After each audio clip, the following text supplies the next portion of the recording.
Assalamualaikum warahmatullahi wabarakatuh. Salam sejahtera untuk kita semua. Perkenalkan, saya Safitri, mahasiswi Universitas Bina Nusantara dengan nomor induk mahasiswi 111-222-028 dari Fakultas Bisnis dan Ilmu Sosial, Prodi Manajemen Kelas Karyawan. Dan saya ingin memaparkan materi tugas besar dari mata kuliah Perilaku Konsumen dengan dosen pengampu Bapak Mas Agus Lukman, SE, MSc. Untuk pemaparan materi presentasi saya ini, saya mengambil modul dengan materi pengaruh kelompok pada perilaku konsumen.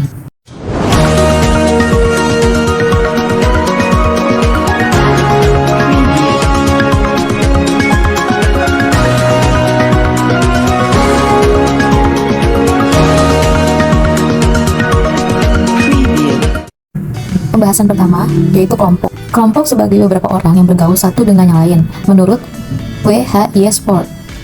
Dan menurut Smith, kelompok adalah suatu unit yang terdapat beberapa individu yang mempunyai kemampuan untuk berbuat dengan kesatuannya, dengan cara dan atas dasar kesatuan persepsi.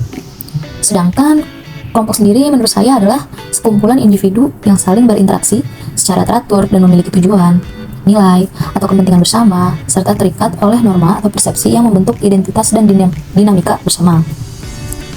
Interaksi itu apa sih? Kalau interaksi dalam kelompok terbentuk karena adanya hubungan antar anggota. Sebagai contoh, sekelompok mahasiswa dalam satu kelompok diskusi rutin bertemu untuk membahas tugas kuliah, dan tujuan atau nilainya seperti adanya kesamaan dalam orientasi atau kepentingan. Contohnya, komunitas pecinta lingkungan memiliki tujuan menjaga kelestarian alam, seperti melakukan kegiatan bersih-bersih di sungai bersama. Untuk norma dan identitas dalam kelompok itu menciptakan budaya mimi sendiri atau aturan tak tertulis. Itu bisa disebut juga kebiasaan. Contohnya, seperti sebuah klub motor memiliki aturan berpakaian tertentu dan saling menyapa dengan gaya khas saat bertemu di jalan. Yang terakhir, dinamika, yaitu hubungan antar anggota bersifat dinamis, bisa mempengaruhi satu sama lain. Contohnya, dalam tim kerja kantor, semangat kerja satu anggota bisa menular ke anggota lain. Sebaliknya, jika sikap negatif satu orang juga bisa membuat suasana kerja jadi tidak kondusif. Baik, saya selanjutnya, yaitu ada menurut Maslow, individu sebagai makhluk hidup mempunyai kebutuhan yang dikenal sebagai berikut. Yang pertama ada kebutuhan fisik. Kebutuhan fisik atau yang disebut juga psychological needs atau kebutuhan paling dasar untuk mempertahankan hidup. Contohnya seperti makan, minum, tidur, dan bernafas. Seseorang buruh pabrik membeli makan siang setiap hari untuk menjaga energi saat bekerja, seperti itu. Yang kedua ada kebutuhan rasa aman atau safety needs, yaitu kebutuhan akan perlindungan, stabilitas, dan rasa aman secara fisik maupun psikologis. Contohnya seperti memiliki rumah yang kokoh, pekerjaan tetap, jaminan kesehatan. Atau tadi kasusnya seorang pegawai mengasuransikan dirinya agar terlindungi dari risiko kecelakaan bekerja. Yang ketiga adalah kebutuhan kasih sayang atau love and belongingness need, yaitu kebutuhan untuk diterima, memiliki hubungan sosial, dan rasa memiliki. Seperti contoh berteman, berkeluarga, bergabung dalam komunitas. Tadi kasusnya seorang mahasiswa merasa nyaman karena memiliki sahabat dekat di kampus. Yang keempat adalah kebutuhan prestasi dan prestise, yaitu esteem needs. Kebutuhan akan penghargaan, rasa dihormati, dan pengakuan dari orang lain. Seperti mendapat promosi kerja, memenangkan lomba, meraih pujian atas hasil kerja. Tadi kasusnya seorang karyawan bangga ketika terpilih sebagai karyawan terbaik di bulan ini. Yang terakhir ada kebutuhan untuk melaksanakan sendiri, atau self-actualization needs, yaitu kebutuhan untuk mewujudkan potensi diri secara maksimal sesuai dengan passion atau bakat. Contohnya, seorang seniman yang mengejar idealismenya meskipun tidak populer. Atau seorang guru mendirikan sekolah gratis untuk anak-anak kurang mampu karena ingin memberi makna hidupnya. Seperti itu ya kira-kira penjelasan beserta contoh dari kebutuhan menurut Maslow. Selanjutnya ada dinamika kelompok. Suatu kelompok yang teratur dari dua individu atau lebih yang mempunyai hubungan psikologis secara jelas antara anggota yang satu dengan lain. Nah, di sini maksudnya adalah kondisi di mana dua orang atau lebih yang tergabung dalam suatu kelompok saling berinteraksi secara teratur dan memiliki hubungan psikologis yang jelas, seperti rasa saling terikat, saling mempengaruhi, dan memiliki tujuan atau kepentingan bersama. Hubungan ini tidak hanya bersifat fisik, tetapi juga emosional, di mana tiap anggota merasakan adanya ikatan dan peran dalam kelompok tersebut. Lalu dinamika ini menciptakan kehidupan kelompok yang aktif, berubah-ubah, dan berkembang seiring interaksi yang terjadi antar anggotanya. Terus selanjutnya di sini dapat kita lihat adalah klasifikasi kelompok. Klasifikasi kelompok itu dapat diklasifikasikan menjadi 4 dikotomi sebagai berikut. Ada primer versus sekunder, ada formal versus informal, ada besar dan kecil, lalu ada mensyaratkan keanggotaan versus simbolik. Yang pertama adalah primer versus sekunder. Kelompok primer adalah kelompok sosial dengan hubungan pribadi yang erat, berlangsung lama, dan diikat oleh kesetiaan serta kebersamaan. Sementara itu, kelompok sekunder bersifat lebih besar, Hubungan antar anggotanya tidak pribadi dan biasanya berbentuk karena kesamaan minat atau aktivitas dengan interaksi yang cenderung singkat. Contoh dalam kelompok primer yaitu keluarga inti atau orang tua dan anak yang hidup bersama dan saling mendukung secara emosional. Untuk kelompok sekunder, contohnya komunitas seminar kewirausahaan, di mana peserta saling berinteraksi, sementara karena mereka memiliki minat yang sama dalam bisnis. Yang kedua ada formal versus informal. Kelompok formal memiliki struktur dan aturan yang baku dan interaksi anggotanya, sedangkan kelompok informal terbentuk secara spontan karena kesamaan tujuan atau minat tanpa struktur atau pembagian wewenang yang seni. Contoh dari kelompok formal yaitu organisasi perusahaan, di mana setiap anggota memiliki jabatan tugas dan wewenang yang jelas. Untuk kelompok informalnya, komunitas penggemar fotografi yang sering berkumpul untuk hunting foto tanpa struktur organisasi resmi. Yang ketiga ada besar versus kecil. Kelompok besar cenderung memiliki aturan yang ketat untuk menjaga kestabilan, tetapi interaksi antar anggota tidak seerat kelompok kecil. Sebaliknya, anggota kelompok kecil saling mengenal dengan lebih baik dan hubungan antar anggotanya lebih dekat. Untuk contoh kelompok besar, seperti organisasi perusahaan besar atau komunitas online dengan ribuan anggota di mana aturan harus ditegakkan agar semuanya berjalan tertib. Tapi anggotanya ini jarang mengenal satu sama lain secara pribadi. Sedangkan kelompok kecil, contohnya seperti keluarga, kelompok teman dekat, atau tim kerja kecil, di mana anggota saling mengenal dengan baik dan interaksinya biasanya lebih intens. Yang terakhir ada masyarakat keanggotaan versus simbolik. Nah, untuk menjadi anggota kelompok nyata, seseorang harus memenuhi syarat tertentu dan akan menyerap nilai serta sikap kelompok itu, lalu berperilaku yang sesuai, biasanya seperti itu ya. Sedangkan kelompok simbolis tidak memerlukan keanggotaan resmi, tapi seseorang tetap bisa terpengaruh nilai dan sikapnya meski kelompok itu bersifat tidak nyata atau hanya sebagai referensi saja. Contoh dari kelompok nyata seperti klub olahraga yang harus mendaftar dan mengikuti aturan untuk menjadi anggota. Sedangkan contoh kelompok simbolis adalah penggemar selebriti atau komunitas fans yang tidak harus resmi bergabung, tapi terinspirasi oleh gaya hidup atau nilai-nilai mereka sendiri. Selanjutnya ada persoalan dalam dinamika kelompok. Yang pertama, kohesi atau persatuan. Dilihat dalam tingkah laku anggota dalam kelompok. Apa sih itu? Kohesi atau persatuan, dalam persoalan kohesi akan dilihat tingkah laku anggota dalam kelompok, seperti proses pengelompokan, intensitas anggota, arah pilihan dan nilai kelompok, dan serta sebagainya. Yang kedua, motif atau dorongan. Persoalan motif ini berkisar pada intens anggota terhadap kehidupan kelompok. Seperti persoalan motif ini berkisar pada intens anggota terhadap kehidupan kelompok, seperti kesatuan berkelompok, tujuan bersama, orientasi diri terhadap kelompok, dan sebagainya. Yang ketiga ada struktur. Terlihat pada bentuk pengelompokan dan bentuk hubungan. Oke, perbedaan kedudukan antara anggota biasanya, terus pembagian tugasnya juga, dan sebagainya. Itu untuk contoh struktur ya. Yang keempat ada pimpinan. Terlihat pada bentuk kepemimpinan dan tugas pimpinan.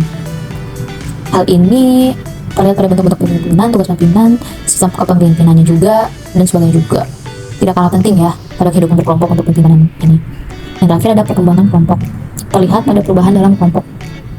Persoalan perkembangan kelompok dapat pula menentukan kehidupan kelompok selanjutnya, dan ini juga terlihat pada perubahan dalam kelompok, seperti senangnya anggota tetap berada dalam kelompok, perpecahan kelompok, dan sebagainya. Gitu ya. Untuk selanjutnya ada pendekatan dalam dinamika kelompok. Di sini yang pertama ada pendekatan oleh Bales and Homans. Pendekatan ini berdasarkan konsep adanya aksi, interaksi, dan situasi yang ada dalam kelompok. Seperti dalam sebuah tim kerja yang sedang mengejar tenggat proyek, salah satu anggota mengusulkan cara baru untuk mempercepat proses. Usulan tersebut memicu diskusi di antara anggota lain yang memberikan tanggapan, dukungan, atau kritik terhadap ide tersebut. Situasi mendesak karena deadline membuat interaksi menjadi lebih intens dan terarah, mencerminkan konsep aksi, interaksi, dan situasi seperti yang dijelaskan dalam pendekatan Bales dan Homans. Selanjutnya ada pendekatan oleh Stockdale. Pendekatan ini lebih menekankan sifat-sifat kepemimpinan dan bentuk organisasi formal. Dipengaruhi oleh sifat-sifat pribadi seorang pemimpin seperti kecerdasannya, tanggung jawabnya, kepercayaan diri, dan kemampuan berkomunikasi. Misalnya, dalam sebuah perusahaan, seorang manajer yang memiliki sifat tegas, komunikatif, dan bertanggung jawab cenderung lebih efektif dalam memimpin tim karena ia mampu mengambil keputusan cepat, memberi arahan yang jelas, dan percaya oleh bawahannya. Selanjutnya masih ada pendekatan oleh Sigmund Freud and Schildringer. Pendekatan ini pada aspek-aspek motif dan emosional berperan penting dalam kehidupan kelompok. Dalam pendekatan ini, aspek motif dan emosional sangat berperan penting ya dalam dinamika kelompok. Misalnya dalam sebuah kelompok dukungan untuk korban bencana, para anggotanya saling terhubung bukan hanya karena tujuan bersama, tapi juga karena kebutuhan emosional untuk merasa didengar dan dimengerti. Rasa aman, empati, dan solidaritas yang tumbuh dalam kelompok tersebut menjadi kekuatan utama yang membuat anggota tetap bertahan dan saling mendukung. Yang terakhir adalah pendekatan oleh Jennings dan Moreno. Pendekatan ini menggunakan konsep dari metode sosiometri seperti pilihan bebas, spontan, dan efektif. Untuk memahami hubungan dalam kelompok ini seperti siapa yang disukai atau tidak disukai secara spontan dan bebas. Misalnya, dalam sebuah kelas, guru meminta siswa-siswinya memilih 3 teman yang paling ingin mereka ajak kerja kelompok. Hasil pilihan tersebut menunjukkan dinamika sosial, siapa yang dianggap pemimpin, siapa yang terilustrasi, dan bagaimana hubungan emosional terbentuk secara spontan di antara kelompok. Seperti itu ya, untuk pendekatan-pendekatan dalam dinamika kelompok. Selanjutnya ada kelompok terkait pemasaran. Kelompok-kelompok yang dekat dalam kehidupan seseorang sebagai konsumen. Antara lain ada keluarga dan sanak keluarga, ada teman, ada kelompok sosial formal, kelompok belanja, kelompok kegiatan konsumen, dan kelompok kerja. Untuk kelompok keluarga dan sanak keluarga, terutama dalam budaya yang cenderung kolektif atau bukan individualis, sangat menentukan perilaku, pilihan produk, dan aktivitas pembelian. Dari keluarganya lah, konsumen belajar dan bersosialisasi untuk menjadi konsumen kelak di kemudian hari. Untuk kelompok teman, dalam berteman, orang memiliki suatu bentuk komitmen yang sama-sama dimengerti oleh orang-orang dalam kelompok teman tersebut. Komitmen itu bisa juga terjadi atas dasar kesamaan dalam beberapa hal, seperti minat, tujuan, kebutuhan, dan lain sebagainya. Karena komitmen itulah, maka orang selalu berusaha untuk berlangganan di kafe tertentu, misalnya ya, demikian pula dengan pilihan produk-produk yang lain. Terus ada kelompok sosial formal. Kelompok ini terjadi karena terciptanya struktur di dunia kerja atau organisasi lain. Mereka yang tergabung dalam rotasi klub memahami perilaku yang bisa diterima dalam kelompok ini, sehingga perilaku belinya pun sedikit banyak pengaruh oleh norma kelompok. Selanjutnya ada kelompok belanja. 2 orang atau lebih yang berbelanja bersama-sama, apakah untuk makan, membeli pakaian, atau hanya untuk melewatkan waktu saja, dapat disebut kelompok belanja. Bila mereka masuk ke toko, mereka memilih secara detail, mencoba dengan cermat produk yang mereka sukai, walaupun semua itu dilakukan hanya untuk sepotong kaos saja ya. Tapi bila mereka yang datang ke toko itu sendirian, maka akan langsung menuju ke tempat produk yang diinginkan, memilih, mencoba, dan membeli tanpa berkeliling, cuci mata saja, dan mencoba yang ini yang itu. Jadi kelompok belanja berpengaruh pada perilaku beli konsumen. Selanjutnya ada kelompok kegiatan konsumen. Kelompok ini seringkali merupakan kekuatan kritis untuk perusahaan dan lembaga pemerintahan terkait. Mereka menyuarakan keluhan konsumen atau akibat buruk yang menimpa konsumen setelah mengkonsumsi produk. Jadi, kelompok kegiatan konsumen ini mempengaruhi konsumen untuk mengkonsumsi atau menolak produk. Dan terakhir adalah kelompok kerja. Sejumlah waktu orang habiskan di tempat kerja lebih dari 35 jam per minggu. Ini memberikan kesempatan yang meluas bagi kelompok kerja untuk melayani sebagai pengaruh besar terhadap perilaku konsumen anggota. Kelompok kerja menentukan juga pilihan produk. Itulah sebabnya mengapa Nescafe membuat setting iklannya di tempat kerja, di mana orang yang tidak mengkonsumsi Nescafe menjadi korban cemooh dari para rekan kerjanya. Lucu juga ya. Selanjutnya ada kelompok acuan. Kelompok rujukan atau acuan ini, atau yang disebut reference group, adalah kelompok yang digunakan sebagai alat ukur standar untuk menilai diri sendiri atau membentuk sikap. Biasanya kelompok ini melibatkan 1 atau lebih orang yang dijadikan sebagai dasar pembanding atau titik referensi dalam membentuk tanggapan afeksi atau perasaan atau emosi, dan kognisi yang bisa disebut proses berpikir dan memahami informasi, serta menyatakan perilaku seseorang. Grup referensi ukurannya beragam dari 1 hingga ratusan orang, dapat memiliki bentuk nyata atau orang sebenarnya, atau tak nyata dan simbolik, atau bisa disebut eksekutif yang berhasil atau bintang olahraga. Grup referensi seseorang dapat berhasil dari kelas sosial, sub budaya, atau bahkan budaya yang sama atau berbeda. Selanjutnya adalah jenis grup referensi terdiri dari contextual group, disclaimant group, aspirational group, and evidence group. Mari kita bahas satu persatu ya. Untuk contextual group adalah kelompok yang mensyaratkan keanggotaan dan merupakan kelompok di mana konsumen terus beraktivitas bersama dengan para anggota kelompok yang lain. Contohnya seperti komunitas lari pagi di komplek. Yang kedua ada disclaimant group, yaitu kelompok yang menolak satu ide maupun produk, seperti misalnya yayasan kanker yang menolak konsumsi rokok dan mempengaruhi anggota masyarakat umum untuk tidak mengkonsumsi rokok pada suatu produk. Contohnya seperti yayasan anti narkoba yang menolak penggunaan rokok elektrik dan mengajak masyarakat untuk menjauhinya karena bahaya kesehatan. Yang ketiga ada aspirational group, yaitu kelompok tanpa keanggotaan yang mempengaruhi konsumen untuk bersifat positif terhadap satu produk. Misalnya model iklan yang mempengaruhi konsumen untuk membeli. Contoh, ingin membeli sepatu karena dipakai oleh idol K-pop atau artis yang kita kagumi. Yang terakhir ada avoidance group, adalah kelompok tanpa keanggotaan yang dengan sengaja menghindar dari produk. Misalnya vaksin diberitakan rusak kesehatan dan menyebabkan kanker. Oleh karena itu, para ibu rumah tangga menghindari pemakaian vaksin. Contohnya ibu-ibu yang menghindari penggunaan vaksin atau MSG setelah mendengar isu kesehatannya meskipun tidak tergabung dalam kelompok formal apapun. Selanjutnya ada faktor yang mempengaruhi kekuatan kelompok acuan. Besar kecil pengaruh yang diberikan oleh kelompok acuan terhadap perilaku individu biasanya tergantung dari sifat-sifat dasar individu, produk yang ditawarkan, juga pada faktor-faktor sosial yang spesifik. Yang pertama ada informasi tentang produk dan pengalaman menggunakan produk tersebut. Seseorang yang telah pengalaman langsung nih dengan produk atau jasa tersebut memperoleh informasi lengkap tentang hal itu. Mungkin dipengaruhi oleh saran atau contoh orang lain. Dalam iklan hampir selalu ditampilkan bahwa si sumber komunikasi yang adalah kelompok acuan memang sudah pernah menggunakan atau mengkonsumsi produk atau jasa yang ditawarkan dan mereka sangat puas. Yang kedua ada kredibilitas, daya tarik, dan kekuatan kelompok acuan. Sebuah kelompok acuan yang dianggap kredibel, menarik, atau kuat dapat menginduksi sikap konsumen dan perilaku perubahannya. Sebagai contoh, ketika konsumen memperhatikan dengan memperoleh informasi yang akurat tentang kinerja atau kualitas suatu produk atau jasa, mereka akan dipengaruhi oleh orang-orang yang mereka anggap sebagai orang yang terpercaya dan berpengetahuan. Yang terakhir, ada sifat produk yang menonjol secara visual atau verbal. Produk yang menonjol secara visual maupun verbal adalah produk-produk yang dikonsumsi di depan umum dan juga produk yang eksklusif seperti barang-barang mewah. Dampak kelompok acuan terhadap produk dan pilihan merek, terutama yang menyangkut reward, dan social power.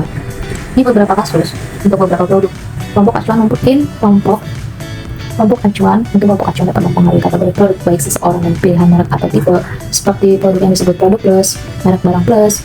Di kasus yang lain, kelompok acuan mempengaruhi hanya produk kategori keputusan. Besar kecilnya risiko yang dipersepsi konsumen bila dia menggunakan produk tersebut, semakin besar risiko yang dipersepsi, semakin besar juga pengaruh kelompok acuan yang sengaja dicari. Orang yang ingin membeli mobil akan bertanya dan terus mencari informasi. Kenapa? Karena dia mempersepsi resiko yang tinggi atau harga mahal dan dia bukan ahli mesin juga. Selanjutnya ada penerapan konsep kelompok acuan pada promosi. Ada 3 jenis daya tarik utama kelompok acuan yang biasa digunakan dalam kiat-kiat pemasaran. Ada selebriti, ada ahli atau pemimpin pendapat, dan yang terakhir ada orang biasa. Untuk yang selebriti, pada umumnya orang terpesona melihat orang kaya ya, sukses terkenal, dan mereka bisa terkenal karena cantik atau tampan dan mempunyai kalian tertentu. Mereka mempengaruhi penganggurnya dalam hal cara berpikir, apa yang dia beli, apa yang mereka gunakan, yang mereka tonton, dimakan, diminum, apa yang mereka dengarkan, dan dalam kegiatan di mana mereka terlibat seperti itu ya. Untuk yang ahli atau pemimpin pendapat, biasanya orang yang tahu banyak soal suatu produk, jadi pendapatnya ya mudah dipercaya dan diikuti juga. Terakhir orang biasa, biasanya konsumen umumnya sudah pakai produk nih, pendapatnya dipercaya karena dianggap jujur dan bisa mewakili pengalaman. Oke, baik, akhirnya kita sudah memasuki masa-masa kesimpulannya. Sudah memasuki episode terakhir, yaitu kesimpulan dari apa yang saya paparkan dari materi tersebut, yaitu perilaku konsumen dipengaruhi oleh kelompok sosial seperti keluarga, teman, dan kelompok acuan. Dinamika dan tekanan sosial dalam kelompok membentuk sikap serta keputusan pembelian. Pemasar perlu memahami pengaruh ini agar strategi pemasaran lebih efektif. Seperti itu ya teman-teman. Dan untuk terakhir kata, saya mengucapkan terima kasih. Terima kasih banyak. Jika ada kesalahan kata atau kurang dipahami oleh kalian, saya mohon maaf ya. Karena kesempurnaan hanya ada di Allah Subhanahu wa Ta'ala. Ada kata-kata terakhir nih. Ingat, kekuatan sebuah strategi terletak pada pemahaman kita terhadap perilaku konsumen. Mari terus belajar dan berinovasi untuk meraih kesuksesan bersama. Sekian dari saya. Assalamualaikum warahmatullahi wabarakatuh.